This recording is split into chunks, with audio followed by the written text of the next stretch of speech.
മഴത്തോരും മുൻപേ എന്ന സീരിയലിൽ ഉടൻ വരുവാൻ പോകുന്ന ഒരു അടിപൊളി എപ്പിസോഡിലേക്ക് എല്ലാ പ്രിയപ്പെട്ടവർക്കും സ്വാഗതം. മനുശങ്കർ ബാംഗ്ലൂരിലേക്ക് തിരികെ പോവുകയാണ്. അവൻ കൊച്ചച്ഛനോടും വല്യച്ഛനോടും ആദ്യമേ യാത്ര പറഞ്ഞു. കാരണം അവരും നാളെ മടങ്ങാനുള്ളവരാണ്. എന്നാൽ മനുശങ്കർ ഗംഗാധര മേനോന്റെ അരികിലേക്ക് യാത്ര പറയുവാൻ വേണ്ടി ചെന്നിട്ട് ചോദിക്കുന്നുണ്ട്, രോഹിത്തിനെയും ബബിതയെയും കടപ്പാട്ടൂർ കൊണ്ടുപോയി വിട്ടിട്ടല്ലേ വല്യച്ഛനും കൊച്ചച്ഛനും പോവുകയുള്ളൂ? അതിന് ഗംഗാധര മേനോന്റെ മറുപടി, ആരെങ്കിലും ഒരാൾ പോയാൽ മതിയല്ലോ, 3 പേരും കൂടെ ചെല്ലുന്നതല്ലേ വല്യച്ഛ നല്ലത്. രോഹിത്തിനും ബബിതയ്ക്കും തിരികെ പോകാൻ ഒരു ജാള്യത കാണും. എല്ലാവരും കൂടി ചേർന്ന് അവരെ അവിടെ എത്തിച്ചാൽ അവർക്കല്പം സമാധാനമുണ്ടാവും. അത് കേൾക്കുമ്പോൾ ഗംഗാധര മേനോൻ തിരികെ ചോദിക്കുന്നുണ്ട്, ബാലചന്ദ്രന്റെ മുൻപിൽ പോയി തലകുനിച്ചു നിൽക്കേണ്ടി വരില്ലേ? ഹാ വല്യച്ഛ, നമ്മൾ ആ മനുഷ്യന്റെ മുൻപിൽ അല്പം തല കുനിച്ചതുകൊണ്ട് യാതൊരു കുഴപ്പവുമില്ല. കാരണം നമ്മൾ ആ മനുഷ്യനോട് ഇത്രയും കാലത്തിനുള്ളിൽ ചെയ്തു കൂട്ടിയത് എന്തൊക്കെയാണെന്ന് നമുക്ക് തന്നെ അറിയാമല്ലോ. മനുശങ്കറിന്റെ ഈ വാക്കുകൾ കേട്ടിട്ട് ഗംഗാധര മേനോൻ അവനെ ഒന്ന് സൂക്ഷിച്ചു നോക്കുന്നുണ്ട്. തുടർന്ന് തൻ്റെ മനസ്സിൽ സ്വയമായി പറയുകയാണ്, ഇരുത്തം വന്ന ചെക്കൻ, അവന് സ്വന്തമായൊരു നീതിശാസ്ത്രമുണ്ട്. ഈ വാക്കുകൾ മനസ്സിൽ ഉരുവിട്ടുകൊണ്ട് മനുശങ്കറിന്റെ മുഖത്തേക്ക് തന്നെ ഗംഗാധര മേനോൻ നോക്കി നിൽക്കുമ്പോൾ ആ മൗനം ഭഞ്ജിച്ചുകൊണ്ട് മനു പറയുന്നുണ്ട്, വലിച്ച ഞാൻ ഉടനെ ബാംഗ്ലൂരിലേക്ക് മടങ്ങുകയാണ്. ആ ശരി ശരി, അറിഞ്ഞതൊക്കെ നിന്റെ മനസ്സിലിരുന്നാൽ മതി കേട്ടോ. നീ എങ്ങനെ പോകും? ആ ഹരി എന്നെ ബസ് സ്റ്റാൻഡിൽ കൊണ്ടുവിടും. നല്ല മഴയാണല്ലോടാ, ഇനിയും സമയമുണ്ട്. ഇത് പറഞ്ഞിട്ട് മനു തൻ്റെ മുറിയിലേക്ക് കയറി പോവുകയാണ്. ജനലിനപ്പുറത്ത് മഴ നന്നായി പെയ്തുകൊണ്ടിരിക്കുകയാണ്. തകർത്തു പെയ്യുന്ന ആ മഴത്തുള്ളികളിലേക്ക് നോക്കി നിൽക്കുമ്പോൾ അലീന മെല്ലെ മനുവിൻ്റെ ഓർമ്മകളിലേക്ക് ഓടിയെത്തി. ഇതുപോലൊരു മഴ പെയ്യുന്ന ദിവസമായിരുന്നു അവൾ ആദ്യമായി ഈ വീട്ടിലേക്ക് കയറി വന്നത്. ആ ഓർമ്മകൾ മനുവിൻ്റെ ഹൃദയത്തെ തരളമാക്കി. അന്ന് ഞാനിവിടെ ഉണ്ടായിരുന്നു. ആദ്യത്തെ കണ്ടുമുട്ടലിൽ തന്നെ എന്തൊക്കെയോ സവിശേഷതകൾ അവൾക്കുണ്ടെന്ന് തോന്നിയിരുന്നു. പ്രശാന്തമായ അവളുടെ മുഖം, നൈർമല്യം തുളുമ്പുന്ന നോട്ടം, കരുണാർദ്രവും മൃദുലവുമായ സ്വരം, ചാരുതയാർന്ന ചലനങ്ങൾ. ഇവൾ വേലക്കാരിയായി തന്നെ വന്നവളാണോ എന്നുള്ള ആശ്ചര്യം അവിടെ നിഴലിട്ട് നിന്നിരുന്നു. പിന്നീടുണ്ടായ സംഭവവികാസങ്ങൾ. സ്വന്തം അമ്മയുടെയും സഹോദരങ്ങളുടെയും അരികിലാണ് താനെന്ന് അവൾക്കറിയാം. അവരെ കാണാനും അവരോടൊപ്പം ജീവിക്കുവാനുമുള്ള ആഗ്രഹം അവളെ ആ വീട്ടിലെത്തിച്ചതാണ്. പക്ഷേ അവർക്കവളെ കണ്ണെടുത്താൽ കണ്ടുകൂടാ. അമ്മയ്ക്കാണ് അവളുടെ ഏറ്റവും വലിയ ദേഷ്യം. ആ ഓർമ്മകളിൽ കൂടി സഞ്ചരിക്കുമ്പോൾ തന്നെ മനുശങ്കർ അറിയാതെ അയാളുടെ കണ്ണുകൾക്ക് നനവ് പടർന്നു. ഹൃദയത്തിൽ അലീനയുടെ രൂപം ഒരു വൈഡൂര്യം പോലെ തിളങ്ങുവാൻ തുടങ്ങി. ക്ഷമയുടെയും സഹനത്തിൻ്റെയും സ്നേഹത്തിൻ്റെയും ത്യാഗത്തിൻ്റെയും കാരുണ്യത്തിൻ്റെയും പ്രതിരൂപം. ആദ്യമായി കണ്ടപ്പോൾ മുതൽ ഏതോ ഒരു അദൃശ്യ ശക്തി ഹൃദയത്തിനരികെ മന്ത്രിച്ചു കൊണ്ട് നിൽക്കുന്നത് പോലൊരു തോന്നലുണ്ടായിരുന്നു. ഇവളെ ശ്രദ്ധിച്ചു കൊള്ളുക, ഇവൾ നിന്റെ സ്നേഹാന്വേഷണങ്ങൾക്കുള്ള മറുപടിയാണ്. ഈ ചിന്തകളിൽ നിൽക്കുമ്പോൾ ഒന്നുകൂടി അലീനയെ കാണണമെന്ന് മനുശങ്കറിന് തോന്നുകയാണ്. അലീനയുടെ അലിവ് നിറയുന്ന നോട്ടമേറ്റ് പുതുമഴയിലെന്ന പോലെ കുളിർന്നു നിൽക്കുവാൻ, അവളുടെ കനിവൂർന്ന സ്വരം കേട്ട് ഒരു ശിശുവിനെ പോലെ മതിമറന്ന് ഉല്ലസിക്കുവാൻ വല്ലാത്തൊരു കൊതി. അവളോട് യാത്ര പറഞ്ഞില്ലല്ലോ അവൻ ഓർത്തു. മനുശങ്കർ സെൽഫോൺ കയ്യിലെടുത്തു. ബാലചന്ദ്ര മേനോൻ വരാൻ കാത്തിരിക്കുകയായിരുന്നു അലീന ആ സമയത്ത്. ഫോൺ ബെല്ലടിച്ചപ്പോഴേക്കും അലീന വേഗം എഴുന്നേറ്റ് ചെന്നു. സ്ക്രീനിൽ മനുശങ്കറിന്റെ നമ്പർ കണ്ടപ്പോഴേക്കും അവളുടെ മനസ്സും തരളമായി.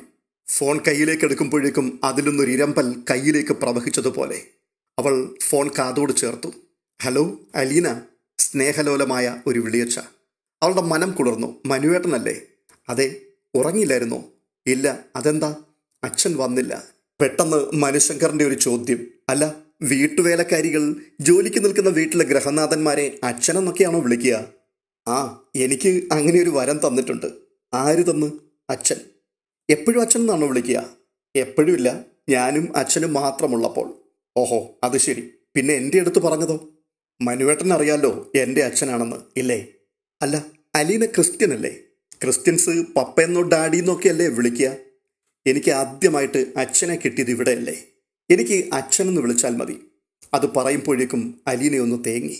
ആ ശബ്ദം കേൾക്കുമ്പോഴേക്കും വല്ലാത്തൊരു പരിഭ്രമത്തോടുകൂടി അലീന എന്ന് മനുശങ്കർ വിളിക്കുമ്പോൾ അലീന മറുപടി ഇല്ലാതെ നിൽക്കുകയാണ്. വീണ്ടും മനു ചോദിക്കുന്നുണ്ട്, എന്തുപറ്റി? പെട്ടെന്നൊരു സങ്കടം. ഏയ് ഒന്നുമില്ല. അല്ല, എന്നോട് എന്തെങ്കിലും ദേഷ്യം മനസ്സിലുണ്ടോ? ഏയ് ഇല്ല, ഞാനെന്തിനാണ് ദേഷ്യപ്പെടുന്നത്? അല്ല, ഞാൻ കുറേയേറെ വഴക്കൊക്കെ പറഞ്ഞിട്ടുണ്ടല്ലോ, തെറ്റിദ്ധരിപ്പിച്ചിട്ടുണ്ട്, സങ്കടപ്പെടുത്തിയിട്ടുമുണ്ട്. സാരമില്ല, എന്നോട് സ്നേഹം ഉണ്ടായിട്ടല്ലേ. ഇത് പറയുമ്പോൾ അലീനയുടെ ചുണ്ടുകൾ വീണ്ടും വിതുമ്പുന്നുണ്ടായിരുന്നു.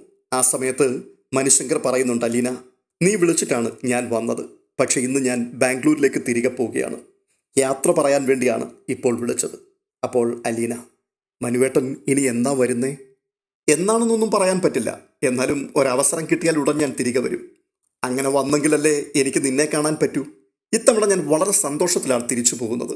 നിന്നെ ആദ്യം കണ്ടപ്പോൾ മുതൽക്കേ എനിക്കൊരു വല്ലാത്ത അടുപ്പം തോന്നിയിരുന്നു. ഇപ്പോൾ എല്ലാം അറിഞ്ഞു കഴിഞ്ഞപ്പോൾ എനിക്ക് നിന്നോട് എന്തൊരു ഇഷ്ടമാണെന്ന് പറയാനറിയില്ല. എൻ്റെ ഹൃദയം ഒരാളെ സൂക്ഷിക്കാൻ ഏൽപ്പിച്ചിട്ട് പോകുന്നത് പോലെയാ ഞാൻ തിരിച്ചിപ്പോൾ പോകുന്നത്. മനുശങ്കറിൻ്റെ ഈ വാക്കുകൾ കേൾക്കുമ്പോഴേക്കും അലീന വല്ലാതെ പരിഭ്രമിക്കുന്നുണ്ട്. മനുശങ്കർ തന്നോട് ഇങ്ങനെ തുറന്നടിച്ച് സംസാരിക്കുമെന്ന് ഒരിക്കലും അലീന പ്രതീക്ഷിച്ചിരുന്നില്ല. മനു ആണെങ്കിൽ നിർത്താതെ സംസാരിക്കുകയാണ്. അതെ, പോയാലും ഞാൻ ഇടയ്ക്കിടയ്ക്ക് വിളിച്ചുകൊണ്ടേയിരിക്കും. ഇവിടെ നിനക്ക് എന്ത് വിഷമമുണ്ടായാലും എന്നെ അപ്പോൾ തന്നെ ഫോൺ ചെയ്ത് അറിയിക്കണം കേട്ടോ. പഴയതുപോലെ മിണ്ടാതിരിക്കരുത്. എന്ത് സംഭവിച്ചാലും എനിക്കറിയണം. എന്നോടൊന്നും പറഞ്ഞില്ല എങ്കിൽ ഞാൻ ഇവിടെ വന്ന് നിന്നോട് ദേഷ്യപ്പെടും, വഴക്ക് പറയും, അടിയും വെച്ച് തരും. ഞാൻ ഈ പറയുന്നതൊക്കെ നീ കേൾക്കുന്നുണ്ടോ അലീന? ഉണ്ട് മനുവേട്ടാ. ആ, അപ്പോൾ അച്ഛൻ മാത്രമല്ല നിന്നെ സ്നേഹിക്കാനുള്ളത്, അതേപോലെ സ്നേഹിക്കുന്ന ഒരു കൂട്ടുകാരനും കൂടിയുണ്ട്. സന്തോഷമായിരിക്കണം കേട്ടോ. ശരി, എങ്കിൽ ഞാൻ പോയിക്കോട്ടെ. ആ നെറുകയിൽ എൻ്റെ ഒരു ഉമ്മ. മനുശങ്കർ ഇത് പറയുമ്പോൾ അലീന മെല്ലെ കണ്ണുകൾ അടച്ചു.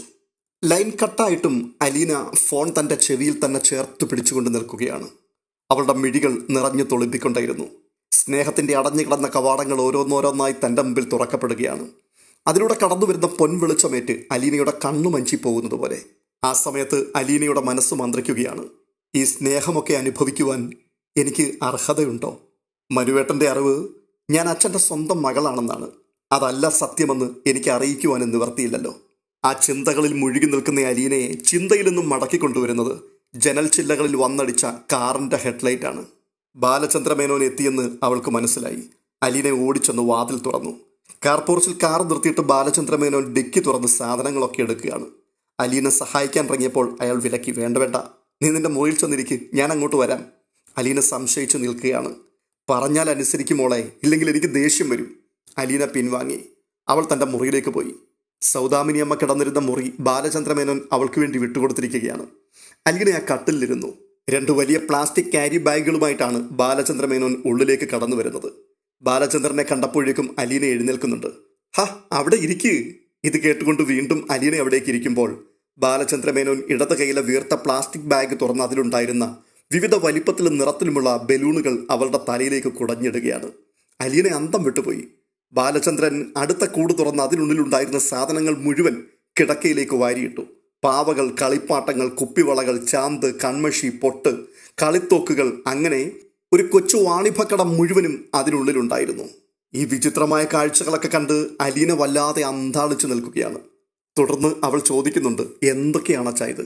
അല്ല, നീ ആവശ്യപ്പെട്ടതെല്ലാം ഉണ്ട്. ഇത്രയും കേൾക്കുമ്പോഴേക്കും അലീന ബാലചന്ദ്രന്റെ തോളിലേക്ക് മുഖം ചേർത്തമർത്തി വിങ്ങിക്കരയുവാൻ തുടങ്ങി. ബാലചന്ദ്രമേനോൻ അവളുടെ മുഖം പിടിച്ചുയർത്തിയിട്ട് ചോദിക്കുന്നുണ്ട്, മോൾ എന്തിനാണ് കരയുന്നത്? ഞാൻ എല്ലാം വാങ്ങിയിട്ടില്ലേ? അയ്യോ അച്ഛാ, ഞാൻ കളി പറഞ്ഞതല്ലായിരുന്നോ? അച്ഛനിതെല്ലാം വാങ്ങാൻ എവിടെയെല്ലാം ഓടി നടന്നു. ഇതൊക്കെ കൊണ്ട് കളിക്കേണ്ട പ്രായമാണോ എനിക്കിപ്പോൾ? അതൊന്നും സാരമാക്കണ്ട. ഓരോ സാധനം വാങ്ങുമ്പോഴും ഞാനത് നന്നായി ആസ്വദിക്കുന്നുണ്ടായിരുന്നു. എനിക്ക് സന്തോഷമായിരുന്നു. എൻ്റെ സന്തോഷം തന്നെയല്ലേ മോൾക്കും വലിയ കാര്യം? അലീന സങ്കടത്തോടെ വീണ്ടും ആ കളിപ്പാട്ടങ്ങളെയും ബലൂണുകളെയും നോക്കി. കിടക്കയിൽ അതങ്ങനെ ചിതറിക്കിടക്കുകയാണ്. 2 കൈകളാലും അവൾ തനിക്ക് ആവുന്നത്രയും വാരിയെടുത്ത് നെഞ്ചോട് അടുക്കി പിടിച്ചു. എന്നിട്ട് ലജ്ജ കലർന്ന പുഞ്ചിരിയോടെ, ലജ്ജ കലർന്ന കരച്ചിലോടെ ബാലചന്ദ്രന്റെ മുഖത്തേക്കൊന്ന് നോക്കുന്നുണ്ട്. എന്നിട്ട് നിറകണ്ണുകളോടുകൂടി ചോദിക്കുന്നുണ്ട്, അച്ഛനും എനിക്കും വട്ടായി അല്ലേ? അലീനയുടെ ആ ചോദ്യത്തിന്റെ മുമ്പിൽ ബാലചന്ദ്രന് ചിരി പൊട്ടി. അവളുടെ ചെന്നിയിലും അമർത്തിപ്പിടിച്ചിട്ട് അയാൾ നെറ്റികൊണ്ട് അവളുടെ നെറ്റിയിൽ മൃദുവായിട്ടൊന്ന് ഇടിച്ചു. അടുത്തതായി കാണുന്നത് ബബിതയെയും രോഹിത്തിനെയുമാണ്. കടപ്പാട്ടൂരിലെ വീട്ടിലേക്ക് തിരിച്ചു പോയിക്കൊള്ളാൻ ഒരുങ്ങിക്കൊള്ളണമെന്ന് ശിവശങ്കരൻ പറഞ്ഞത് അവരെ 2 പേരെയും വല്ലാതെ അമ്പരപ്പിച്ചു കളഞ്ഞു. ബബിത ചോദിക്കുന്നുണ്ട്, തിരിച്ചു കൊണ്ടുവിടാനാണെങ്കിൽ ഞങ്ങളെ എന്തിനാ അവിടുന്ന് വിളിച്ചിറക്കിക്കൊണ്ടുവന്നത്? അതിന് ഗംഗാധരമേനോൻ, അപ്പോഴത്തെ സാഹചര്യം അങ്ങനെയായിരുന്നു. ഇപ്പോൾ സാഹചര്യം മാറി. ഇപ്പൊ എന്ത് മാറ്റമാ സംഭവിച്ചത്? അത് ഞങ്ങളും കൂടി അറിയണ്ടേ? അറിയണം. ഞങ്ങൾ ബാലചന്ദ്രനോട് സംസാരിച്ച് ഒരു ധാരണയിലെത്തിയിട്ടുണ്ട്. അയാൾ ഇറക്കി വിട്ടതൊന്നും അല്ലല്ലോ നിങ്ങളെ. കമലയുടെ കൂടെ നിങ്ങൾ ചാടി പോന്നതല്ലേ. നിങ്ങൾ തിരികെ ചെല്ലുന്നതിൽ ബാലചന്ദ്രന് വിരോധമൊന്നുമില്ല. മാത്രവുമല്ല, വളരെ സന്തോഷവുമാണ്. പെട്ടെന്നൊരു ദേഷ്യത്തോടു കൂടി രോഹിത് ചോദിക്കുന്നുണ്ട്, അതാണോ നിങ്ങൾ അച്ഛനുമായിട്ടുണ്ടാക്കിയ ധാരണ? ഇതിനുവേണ്ടിയായിരുന്നോ ഒരാൾ സിംഗപ്പൂരിൽ നിന്നും ഒരാൾ ഗൾഫിൽ നിന്നും പറന്നു വന്നത്? രോഹിത്തെ, ഞങ്ങൾ നിന്റെ അച്ഛനുമായി എല്ലാ കാര്യങ്ങളും ചർച്ച ചെയ്തു. അയാളുടെ ഭാഗത്ത് തെറ്റൊന്നുമില്ല എന്ന് ഞങ്ങൾക്ക് മനസ്സിലായി. നമ്മുടെ തെറ്റിദ്ധാരണകളും എടുത്തുചാട്ടവുമാണ് പ്രശ്നങ്ങൾ ഇത്രയും രൂക്ഷമാക്കിയത്. പെട്ടെന്ന് ബബിത ചോദിക്കുകയാണ്, അച്ഛൻ്റെ ഭാഗത്ത് തെറ്റൊന്നുമില്ലെന്ന് എങ്ങനെ ബോധ്യമായെന്നാണ് ഈ പറയുന്നത്? അലീന ഇപ്പോഴും കടപ്പാട്ടൂരിലെ വീട്ടിൽ തന്നെ ഉണ്ടല്ലോ. അവളെ പറഞ്ഞയക്കാൻ അച്ഛൻ തയ്യാറായോ? ഇല്ലല്ലോ. മോളെ, നീ ഒന്ന് അടങ്ങ്. നിന്റെ അച്ഛനും ആ പെണ്ണും തമ്മിലുള്ള ബന്ധത്തെപ്പറ്റി നിന്റെ അമ്മയ്ക്കുണ്ടായ സംശയങ്ങളാണല്ലോ എല്ലാ പ്രശ്നങ്ങളുടെയും അടിസ്ഥാന കാരണം. ആ സംശയങ്ങളെല്ലാം വെറുതെ ആയിരുന്നുവെന്ന് ഞങ്ങൾക്ക് മനസ്സിലായി. ബാലചന്ദ്രന് അലീനയോടുള്ള അടുപ്പം വാസ്തവത്തിൽ ഒരു അച്ഛന് സ്വന്തം മോളോടുള്ള വാത്സല്യത്തിൽ കൂടുതൽ ഒന്നുമല്ല എന്ന് ഞങ്ങൾക്ക് ബോധ്യപ്പെട്ടു. ഓഹോ, നിങ്ങൾക്ക് മാത്രം ബോധ്യപ്പെട്ടാൽ മതിയോ? അമ്മയ്ക്കത് ബോധ്യപ്പെടണ്ടേ? ഞങ്ങൾക്ക് ബോധ്യപ്പെടണ്ടേ? ആ, ജയന്തിയെ ഞങ്ങൾ പറഞ്ഞ് ബോധ്യപ്പെടുത്തിക്കൊള്ളാം. പിന്നെ നിങ്ങളുടെ കാര്യം, അലീന നിങ്ങൾക്കൊരു ശത്രുവല്ല. നിങ്ങളെ അവൾ ഒരു വിധത്തിലും ദ്രോഹിച്ചിട്ടില്ല. അവൾ അവിടെയുള്ള എല്ലാ ജോലികളും ഭംഗിയായിട്ട് ചെയ്യുന്നുണ്ട്. ഇത് കേൾക്കുമ്പോൾ രോഹിത് വീണ്ടും ചോദിക്കുകയാണ്, അവളെ ഞങ്ങളുടെ വീട്ടിൽ തന്നെ നിർത്തണമെന്നുള്ള വാശി അതെന്താണെന്നാണ് എനിക്ക് മനസ്സിലാകാത്തത്. നിങ്ങളുടെ അച്ഛൻ ഒരു ഹൃദ്രോഗിയാണ്. അലീന അയാളെ നല്ലതുപോലെ ശുശ്രൂഷിക്കുന്നുണ്ട്. മാത്രവുമല്ല, ഒരു ഘട്ടത്തിൽ ബാലചന്ദ്രൻ്റെ ജീവൻ രക്ഷിച്ചതുപോലും അലീനയാണ്. അയാൾ ഇത്രയും പെട്ടെന്ന് രോഗവിമുക്തനാകുവാനുള്ള കാരണവും അവളുടെ കരുതലും ശുശ്രൂഷയുമാണെന്ന വിശ്വാസമാണ് ബാലചന്ദ്രൻ്റെ മനസ്സിലുള്ളത്. അങ്ങനെ ജീവൻ രക്ഷിച്ച ഒരാളോട് നന്ദി കാണിക്കുന്നത് അയാളുടെ തല വെട്ടിക്കളഞ്ഞുകൊണ്ടാണോ? ഗംഗാധരന്റെ ആ ചോദ്യത്തിന് ബബിതയ്ക്കും രോഹിത്തിനും മറുപടി ഉണ്ടായിരുന്നില്ല. എന്നാൽ അവർക്കൊട്ടും തൃപ്തിയില്ല. ഗംഗാധരന്റെ ഈ സംസാരമൊക്കെ കേട്ടുകൊണ്ട് കമല ഇടയ്ക്ക് കയറി ചോദിക്കുന്നുണ്ട്, ബാലൻ ഹരിയെ അടിച്ചതിനും ഇറക്കി വിട്ടതിനും കാരണം ചോദിച്ചോ? അതേപ്പറ്റി ചോദിക്കാതിരിക്കുന്നതാണ് നല്ലതെന്ന് തോന്നി. അവന്റെ അച്ഛൻ്റെ ചെകിട്ടത്തും അതുപോലൊരെണ്ണം കിട്ടിപ്പോയനെ ഇങ്ങനൊരുത്തനെ ജനിപ്പിച്ചതിന്. ഗംഗാധര മേനോന്റെ മുഖത്തടിക്കുന്നത് പോലെയുള്ള മറുപടി കേട്ടപ്പോൾ കമലയുടെയും മുഖം വല്ലാതെ വിളറി. അവർ ഒരു പിന്തുണയ്ക്ക് വേണ്ടിയായിരിക്കാം ഭർത്താവിൻ്റെ മുഖത്തേക്ക് നോക്കുന്നുണ്ട്. ഇത് കണ്ടിട്ട് ശിവശങ്കര മേനോൻ ഒന്നും കാണുന്നുമില്ല കേൾക്കുന്നുമില്ല എന്ന ഭാവത്തിൽ നിൽക്കുകയാണ്. ഈ സമയത്ത് രാജീവ് മേനോൻ ബബിതയോടും രോഹിത്തിനോട് പറയുകയാണ്, അതെ, എടുക്കാനുള്ളതൊക്കെ പെട്ടെന്ന് എടുത്തു, നമുക്ക് ഉടൻ തന്നെ ഇറങ്ങണം. ഈ വാക്കുകൾ കൂടി കേട്ടപ്പോഴേക്കും ബബിതയും രോഹിത്തും വല്ലാത്ത സങ്കടത്തിൽ നിൽക്കുകയാണ്. പക്ഷെ അവർക്ക് അനുസരിക്കുകയല്ലാതെ ഗത്യന്തരമില്ല. കാരണം അവരുടെ വീടല്ല അത്. കമലയുടെ വാക്ക് കേട്ടു വീട് വിട്ടു പോകുന്നത് മടയത്തരമായി പോയി എന്ന് അവർക്കും അപ്പോൾ മനസ്സിലായി. അച്ഛൻ്റെ അടുത്തേക്കാണെങ്കിലും തിരികെ ചെല്ലുന്നതിൽ ഒരു മാനക്കേടുണ്ട് എന്നവർക്ക് തോന്നി. ആരും തങ്ങളുടെ നീതി കാട്ടിയില്ല എന്നൊരു ചിന്ത. ഇരുവരും മുഖത്തോട് മുഖം നോക്കി വാക്കുകളും ഭാഷണവും കൂടാതെ വിളിച്ചു പറയുന്നത് പോലെ തോന്നി. ഇവരെല്ലാവരും കൂടി ചേർന്ന് കളിക്കുവാൻ എടുത്തു വെച്ച കരുക്കൾ മാത്രമായി പോയല്ലോ നമ്മൾ. ആരോടൊന്നില്ലാത്ത പകയോടുകൂടിയാണ് രോഹിത്തും ബബിതയും അമ്മാവന്മാരോടൊപ്പം പിന്നീട് കാറിലേക്ക് കയറുന്നത്. ഈ സമയത്ത് തന്നെ ഗംഗാധര മേനോൻ ബാലചന്ദ്രനെ വിളിക്കുന്നുണ്ട്, അയാൾ വീട്ടിലുണ്ട് എന്ന് ഉറപ്പുവരുത്തുവാൻ വേണ്ടി. തുടർന്ന് കാണുന്നത് ബബിതയെയും രോഹിത്തിനെയും കൊണ്ട് അവർ കടപ്പാട്ടൂരിലെ വീട്ടിലേക്ക് എത്തുന്ന കാഴ്ചയാണ്. ബാഗുകളും തൂക്കി വീടിനകത്തേക്ക് കയറി ചെല്ലുമ്പോൾ രോഹിത്തിൻ്റെയും ബബിതയുടെയും മുഖത്ത് ജാള്യതയും നിരാശയും പകയും അങ്ങനെ നിഴലിച്ചു നിന്നിരുന്നു. സിറ്റൗട്ടിലുണ്ടായിരുന്ന ബാലചന്ദ്ര മേനോന്റെ മുഖത്തേക്ക് ഒന്ന് നോക്കുക പോലും ചെയ്യാതെ ഇരുവരും അകത്തേക്ക് കയറിപ്പോയി. ആ സമയത്ത് കൃഷ്ണജ അവിടെ ഇല്ല, സ്കൂളിൽ പോയിരിക്കുകയാണ്. കയറിപ്പോകുന്ന വഴിയിൽ അവർ അലീനയെ കണ്ടു. ആ സമയത്ത് ബബിതയുടെ കണ്ണുകളിൽ അലീനയുടെ കഴുത്തറത്ത് കളയുവാനുള്ള പ്രതികാര വ്യഗ്രത അങ്ങനെ വിങ്ങി നിൽക്കുകയാണ്. രോഹിത് ആകട്ടെ അലീനയെ ഒന്ന് തുറച്ചു നോക്കിയിട്ട് പല്ല് കടിച്ചമർത്തി ഗോവണിപ്പടി കയറി മുകളിലേക്ക് പോയി. തുടർന്ന് കാണുന്നത് ബാലചന്ദ്ര മേനോന്റെ അരികിലേക്ക് ഗംഗാധരൻ ചെന്നിട്ട് പറയുകയാണ്, ഞങ്ങൾക്ക് ബാലചന്ദ്രനോട് അല്പം സംസാരിക്കാനുണ്ട്. അതിനെന്താ, സംസാരിക്കാമല്ലോ. തുടർന്ന് അവരെ മുറിയിലേക്ക് കൊണ്ടുപോയിട്ട് ആദ്യം വാതിലുകളും ജനലുകളും എല്ലാം അടച്ചുറപ്പാക്കി ആ ശബ്ദം പുറത്തേക്ക് പോകുന്നില്ല എന്ന് ബാലചന്ദ്രൻ ഉറപ്പാക്കി. തുടർന്ന് എന്താണ് എന്നോട് സംസാരിക്കാനുള്ളത് എന്ന് ചോദിക്കുമ്പോൾ ഗംഗാധരൻ പറയുകയാണ്, പ്രധാനമായും 2 കാര്യങ്ങളാണ് പറയാനുള്ളത്. ഒന്ന്, അലീന ജയന്തിയുടെ മകളാണ് എന്ന് ജയന്തി ഒരിക്കലും അറിയുവാനിടവരരുത്. മാത്രവുമല്ല, ജയന്തിയുടെ 2 മക്കളും അറിയരുത്. 2, ജയന്തിയുടെ പൂർവ്വകഥ നിനക്കറിയാമെന്ന് അവൾ ഒരിക്കലും മനസ്സിലാക്കാൻ പാടില്ല. അവളെന്ന് മാത്രമല്ല, ഈ ഭൂമിയിൽ ഇനി ഒരിക്കലും ആ കഥ ആരും അറിയരുത്. ഇത്രയും കേൾക്കുമ്പോഴേക്കും ബാലചന്ദ്രൻ പൊട്ടിച്ചിരിക്കുകയാണ്. എന്നിട്ട് പറയുകയാണ്, ഇത് പറയാനാണോ മെനക്കെട്ട് ഇങ്ങോട്ട് വന്നത്? ഇത് ഞാൻ അങ്ങോട്ട് പറഞ്ഞു തന്ന പോയിന്റുകളല്ലേ? അപ്പോൾ രാജീവ് മേനോൻ പറയുകയാണ്, അതെന്തുമായിക്കോട്ടെ, ഇതിങ്ങനെ തന്നെ മുൻപോട്ട് പോകണം എന്നാണ് പറഞ്ഞു വന്നത്. അപ്പോൾ അലീനയെ എൻ്റെ മകളായി നിങ്ങൾ അംഗീകരിച്ചു കഴിഞ്ഞു അല്ലേ? അത് കേട്ടുകൊണ്ട് ശിവശങ്കര മേനോൻ ഒരു പിറുപിറുപ്പോടു കൂടി പറയുന്നുണ്ട്, വേറെ നിവൃത്തിയില്ലല്ലോ. ഉണ്ടല്ലോ, നിവൃത്തി ഉണ്ടല്ലോ. ഡിവോഴ്സ്, ഫാമിലി കോർട്ട്, അങ്ങനെ പല കാര്യങ്ങളും മുൻപിലില്ലേ? അപ്പോൾ അങ്ങനെ പോയി കഴിഞ്ഞാൽ ആഗ്രയിലെയും നെയ്യാറ്റിങ്കര ഹോസ്പിറ്റലിലെയും ഒക്കെ പഴയ നാട്ടക്കഥകൾ പലതും പുറത്തു വരുമല്ലോ അല്ലേ? ഇത് പറഞ്ഞ് 3 പേരുടെയും മുഖത്തേക്ക് നോക്കി ബാലചന്ദ്ര മേനോൻ അങ്ങോട്ട് പരിഹസിക്കുവാൻ തുടങ്ങി. അപ്പോൾ ഗംഗാധര മേനോൻ പറയുന്നുണ്ട്, ബാലചന്ദ്ര, ശവത്തിൽ കുത്തരുത്. ഓ, ശവമാണ് എൻ്റെ തോളത്തേക്ക് കെട്ടിവെച്ചതെന്ന് ഇപ്പോഴെങ്കിലും സമ്മതിച്ചല്ലോ, താങ്ക്സ്. ഉടനെ ഗംഗാധരൻ ബാലചന്ദ്രന്റെ മുഖത്തേക്ക് നോക്കി പറയുകയാണ്, ബാലചന്ദ്ര, നീയും അത്ര മാന്യനൊന്നുമല്ല. നീ പിന്നെ കൂടുതലൊന്നും സംസാരിക്കാൻ നിൽക്കരുത്. ഓ, ഞാൻ മാന്യനല്ല എന്നറിഞ്ഞിട്ടാണ് നിങ്ങൾ 10-22 വർഷം മുൻപ് പ്രസവിച്ച പെങ്ങളെ കെട്ടിച്ചു തന്ന് എൻ്റെ മാന്യത ബാലൻസ് ചെയ്തത് അല്ലേ? ബാലേന്ദ്ര, തർക്കിക്കണ്ട. അതിനല്ല ഞങ്ങൾ വന്നത്. കാര്യങ്ങൾ പറഞ്ഞു തീർക്കാനാണ്. തീർത്തല്ലോ. നമ്മൾ തമ്മിൽ ഇതുവരെയുള്ള കേസെല്ലാം രാജിയായി. ഇനി ജയന്തി ഈ ഫോർമുല അംഗീകരിച്ചോ ഇല്ലയോ എന്ന് മാത്രം അറിഞ്ഞാൽ മതി. ബാലചന്ദ്ര, അവളുടെ കാര്യം അത് ഞങ്ങൾക്ക് വിട്ടേക്ക്. പിന്നെ വേറൊരു കാര്യം പറയാൻ വിട്ടുപോയി. ജയന്തി എന്നെ ഉപേക്ഷിച്ച് ഈ വീട് വിട്ട് ഇറങ്ങിപ്പോയ പോക്കിലാണ് ഈ അപകടം സംഭവിച്ചത്. അവളെ അവളുടെ ആങ്ങളമാർ നോക്കിക്കൊള്ളും എന്ന് പറഞ്ഞിട്ടാണ് ഇവിടെ നിന്ന് പോയത്. അങ്ങനെയാവുമ്പോൾ അവളുടെ കാര്യത്തിൽ എനിക്ക് യാതൊരു ഉത്തരവാദിത്വവുമില്ല. പക്ഷേ തക്ക സമയത്ത് മറ്റാരും ഇല്ലാതിരുന്നത് കൊണ്ട് ഞാനാണ് ആശുപത്രിയിലെ കാര്യങ്ങൾ നോക്കിയതും ഇതുവരെയുള്ള ബില്ലുകൾ പേ ചെയ്തതും. അതൊരു വഴിപോക്കൻ ചെയ്ത സത്പ്രവൃത്തിയായിട്ടങ്ങ് കൂട്ടിയാൽ മതി. ഇത് കേട്ടുകൊണ്ട് ഗംഗാധര മേനോൻ അക്ഷമനായി ചോദിക്കുന്നുണ്ട്, ബാലചന്ദ്ര, നീ എന്തൊക്കെയാണ് ഈ പറയുന്നത്? എന്നെ ഉപേക്ഷിച്ചു പോയ ഭാര്യ അവൾ അപകടത്തിൽപ്പെട്ടപ്പോൾ അവളുടെ ചികിത്സാ ചെലവുകൾ ഞാൻ തന്നെ വഹിക്കേണ്ടി വന്നു. അതൊരു വിരോധാഭാസമല്ലേ? മാത്രവുമല്ല, അവളിനി എൻ്റെ ഭാര്യയായി തുടരുമോ എന്ന കാര്യത്തിൽ യാതൊരു തീർച്ചയുമില്ല. അതുകൊണ്ട് അക്കാര്യത്തിൽ ഒരു ഉറച്ച തീരുമാനം ഉണ്ടാകുന്നതുവരെ അവളുടെ ബഹുമാനപ്പെട്ട ആങ്ങളമാർ ഹോസ്പിറ്റൽ ബില്ലുകൾ പേ ചെയ്യുകയും ഹോസ്പിറ്റലിൽ അവളെ ശുശ്രൂഷിക്കുവാൻ ബൈസ്റ്റാൻഡർമാരെ നിർത്തുകയും ചെയ്യണം.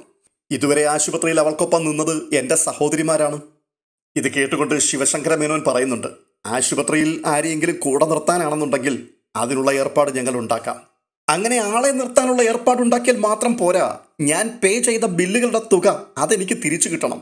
അത് നിങ്ങൾ 3 ആങ്ങളമാരും ചേർന്ന് തിരിച്ചു തരണമെന്നാണ് ഞാൻ പറഞ്ഞത്. ബാലചന്ദ്രന്റെ ഈ സംസാരം കേട്ടുകൊണ്ട് രാജീവ് മേനോൻ പൊട്ടിത്തെറിക്കുകയാണ്. എടോ, തൻ്റെ ഭാര്യയെ ചികിത്സിച്ചതിന്റെ ചെലവ് അത് ഞങ്ങൾ എന്തിനു തരണം? അപ്പോൾ ബാലചന്ദ്രൻ, എടോ, ഭാര്യ അല്ലടോ, ശത്രു. എന്നോട് ശത്രുത പ്രഖ്യാപിച്ചിട്ടാണ് അവൾ ഈ വീട് വിട്ടിറങ്ങിയത്. അവൾ ഹോസ്പിറ്റലിൽ നിന്ന് ഇറങ്ങിയാലുടൻ എനിക്കെതിരെ ഫാമിലി കോർട്ടിലേക്കാണ് പോകുന്നതെങ്കിൽ ഞാൻ അവളെ പണം മുടക്കി ചികിത്സിക്കുന്നതിൽ എന്തർത്ഥമാണുള്ളത്? ഇത്തവണ ഓപ്പറേഷനും സ്കാനിങ്ങുകളും മരുന്നും എല്ലാം കൂടി ലക്ഷക്കണക്കിന് രൂപയായി. ഞാൻ എന്തിനാണ് എൻ്റെ ശത്രുവിനെ സുഖപ്പെടുത്തുവാൻ വേണ്ടി എൻ്റെ സമ്പാദ്യമെല്ലാം ചിലവഴിക്കുന്നത്? ബാലചന്ദ്ര, അവൾ ഹോസ്പിറ്റലിൽ നിന്ന് ഇറങ്ങിയാൽ ഈ വീട്ടിലേക്ക് തന്നെ തിരിച്ചു വരും. ബാലചന്ദ്രൻ്റെ ഭാര്യയായിട്ട് തന്നെ ജീവിക്കും. അതുപോരെ? അങ്ങനെ പറഞ്ഞാൽ മതിയോ? എന്തെങ്കിലും ഒരു രേഖ വേണ്ടേ? 1-2 പ്രസവിച്ച പെങ്ങളെയും പെൺമക്കളെയും വല്ലവരുടെയും തലയിൽ കെട്ടിവെച്ചു കൊടുക്കുവാൻ മടിക്കാത്ത നിങ്ങളുടെ വാക്ക് എനിക്ക് എങ്ങനെ വിശ്വസിക്കാൻ പറ്റും? ബാലചന്ദ്രൻ്റെ ഈ നിന്നയും പരിഹാസ വാക്കുകളും കേട്ട് രാജീവ് മേനോന്റെയും ജ്യേഷ്ഠന്മാരുടെയും മുഖം വല്ലാതെ വിളറി. തുടർന്ന് വീണ്ടും ബാലചന്ദ്രൻ പറയുകയാണ്, അതുകൊണ്ടേ ആങ്ങളമാരൊരു കാര്യം ചെയ്യും. 50 രൂപയുടെ ഒരു മുദ്രപത്രം വാങ്ങിച്ച് ഹോസ്പിറ്റലിൽ കൊണ്ടുപോയി അതിൽ ജയന്തിയെ കൊണ്ട് ഇങ്ങനെ എഴുതി ചൊപ്പിടിക്കുക. അതായത്, എൻ്റെ തന്നിഷ്ടവും ഭർത്താവിനെക്കുറിച്ചുള്ള തെറ്റിദ്ധാരണകളും നിമിത്തം വീട് വിട്ടിറങ്ങിപ്പോയ ഞാൻ ഹോസ്പിറ്റലിൽ നിന്ന് ഡിസ്ചാർജ് ചെയ്യുന്ന ഉടൻ തന്നെ എൻ്റെ ഭർത്താവിൻ്റെ വീട്ടിലേക്ക് തിരിച്ചെത്തുന്നതാണ്. അദ്ദേഹത്തിൻ്റെ ഭാര്യയായി തുടർന്നും ജീവിച്ചു കൊള്ളാമെന്ന് ഞാൻ വാഗ്ദാനം ചെയ്യുന്നു. തെറ്റുകൾ എൻ്റെ ഭാഗത്തു നിന്നാണ് ഉണ്ടായത് എന്ന് ബോധ്യമായതിനാലാണ് ഞാൻ ഇങ്ങനൊരു തീരുമാനത്തിൽ എത്തിച്ചേർന്നത്. ഇത്രയും മതി. ബാലചന്ദ്രമേനോൻ്റെ തീരുമാനങ്ങളും മുഖത്തടിച്ചതുപോലെയുള്ള ഈ വർത്തമാനങ്ങളുമൊക്കെ കേട്ടിട്ട് ജ്യേഷ്ഠാനുജന്മാർ വല്ലാത്തൊരു അമ്പരപ്പോടുകൂടി മുഖാമുഖം നോക്കി നിൽക്കുകയാണ്. ഒരു നിമിഷത്തെ മൗനത്തിന് ശേഷം ഗംഗാധരൻ പറയുകയാണ്, ബാലചന്ദ്ര, ഇങ്ങനെയൊന്നും ജയന്തി ഇപ്പോൾ എഴുതി ഒപ്പിട്ട് തരുമെന്ന് എനിക്ക് തോന്നുന്നില്ല. വേണ്ട, എനിക്കെൻ്റെ ക്യാഷ് കിട്ടിയാൽ മതി. ജയന്തി ഹോസ്പിറ്റലിൽ നിന്ന് ഇറങ്ങി യാതൊരു ഉപാധിയും കൂടാതെ എൻ്റെ അടുത്തേക്ക് തന്നെ തിരിച്ചു വരികയാണെങ്കിൽ ഞാൻ ആ ക്യാഷ് മുഴുവൻ പലിശ സഹിതം തിരിച്ചു തന്നേക്കാം. അതല്ലേ അതിൻ്റെ ഒരു നീതി? ഇത് കേട്ടപ്പോഴേക്കും വല്ലാത്തൊരു ദേഷ്യത്തോടു കൂടി രാജീവ് മേനോൻ ചോദിക്കുന്നുണ്ട്, കാശ് തന്നില്ലെങ്കിൽ താൻ എന്ത് ചെയ്യുവടോ? ഓഹോ, ഞാൻ എന്ത് ചെയ്യാനാണ്? നേരെ ഹോസ്പിറ്റലിലേക്ക് ചെന്നിട്ട് ജയന്തിയോട് പറയും, നീ നെയ്യാറ്റിൻകരയിലെ ഹോസ്പിറ്റലിൽ വെച്ച് പ്രസവിച്ച ആ കുഞ്ഞുണ്ടല്ലോ, അത് ശരിക്കും മരിച്ചു പോയിട്ടൊന്നുമില്ല. നിന്റെ അച്ഛനും ആങ്ങളമാരും ചേർന്ന് നിന്നെ പറ്റിച്ചതാണെന്ന്. ഇത് പറഞ്ഞുകൊണ്ടൊരു ചെറിയ ചിരിയോടുകൂടി ബാലചന്ദ്രൻ മൂവരുടെയും മുഖത്തേക്ക് മാറി മാറി നോക്കുകയാണ്. ഇത്രയും കേട്ടപ്പോഴേക്കും ക്ഷമ നശിച്ചിട്ട് ശിവശങ്കര മേനോൻ ഒച്ചയെടുത്ത് പറയുകയാണ്, ബാലചന്ദ്ര, നീ എന്താ ഞങ്ങളെ ഭീഷണിപ്പെടുത്തുകയാണോ? അങ്ങനെയാണെങ്കിൽ ഞങ്ങൾക്കും പറയാനുണ്ട് കഥ. നിന്റെ പല കഥകളും ഞങ്ങൾ അവളോടും പറയും. അങ്ങനെയാണോ? അങ്ങനെയെങ്കിൽ നമുക്കിപ്പോൾ തന്നെ ഹോസ്പിറ്റലിലേക്ക് പോകാം. നമുക്ക് 2 പേർക്കും കഥ പറയാം. ഏറ്റവും കൂടുതൽ ഏത് കഥയാണ് ജയന്തിക്ക് ഇഷ്ടപ്പെടുക എന്നുള്ളത് നമുക്കറിയാമല്ലോ. ബാലചന്ദ്രന്റെ വാക്കുകൾക്ക് മുമ്പിൽ മറുപടി പറയുവാൻ കഴിയാതെ ഗംഗാധര മേനോനും ശിവശങ്കര മേനോനും മുഖത്തോട് മുഖം നോക്കി നിൽക്കുകയാണ്. ബാലചന്ദ്രൻ ഒരു ചതുരംഗ കളിക്കാരന്റെ സൂക്ഷ്മതയോടെ, എന്നാൽ വളരെ വിജയകരമായി കരുനീക്കം നടത്തിയവന്റെ ലാഘവത്തോടുകൂടി കസേരയിൽ അങ്ങനെ ചാരിയിരിക്കുകയാണ്. അയാളുടെ മുഖത്ത് വിജയം മണത്തവന്റെ അടക്കിയ ചിരിയുണ്ട്. നിലപാടുകളിൽ ഒന്നും അയവ് വരുത്തുവാൻ ഉദ്ദേശമില്ല എന്നുള്ള ശാഠ്യവും ആ മുഖത്ത് നിന്ന് വായിച്ചെടുക്കുവാൻ കഴിയും. ജ്യേഷ്ഠാനുജന്മാർ എന്തു ചെയ്യണമെന്നറിയാതെ പകച്ചു നിൽക്കുകയാണ്. മഴ തോരും മുൻപേ എന്ന സീരിയൽ ഉദ്വേഗജനകമായ ക്ലൈമാക്സിലേക്ക് അടുക്കുകയാണ്. ഈ സീരിയലിന്റെ വരുവാൻ പോകുന്ന ഭാഗങ്ങൾ മുന്നമേ കൂട്ടി അറിയേണ്ടതിന് ഇതുവരെയും ഈ ചാനൽ സബ്സ്ക്രൈബ് ചെയ്തിട്ടില്ലാത്തവർ സബ്സ്ക്രൈബ് ചെയ്യുക. ഈ വീഡിയോ ഇഷ്ടപ്പെട്ടിട്ടുണ്ടെങ്കിൽ ഒന്ന് ലൈക്ക് ചെയ്യുകയും ഹൈപ്പ് ചെയ്യുകയും നിങ്ങളുടെ അഭിപ്രായങ്ങൾ കമൻറ്റ് ബോക്സിൽ രേഖപ്പെടുത്തുകയും ചെയ്യുവാൻ മറക്കരുത് എന്ന് ഓർപ്പിക്കുന്നു. അടുത്ത എപ്പിസോഡുമായി അടുത്ത ദിവസം വീണ്ടും എത്താം. അതുവരേക്കും ബൈ.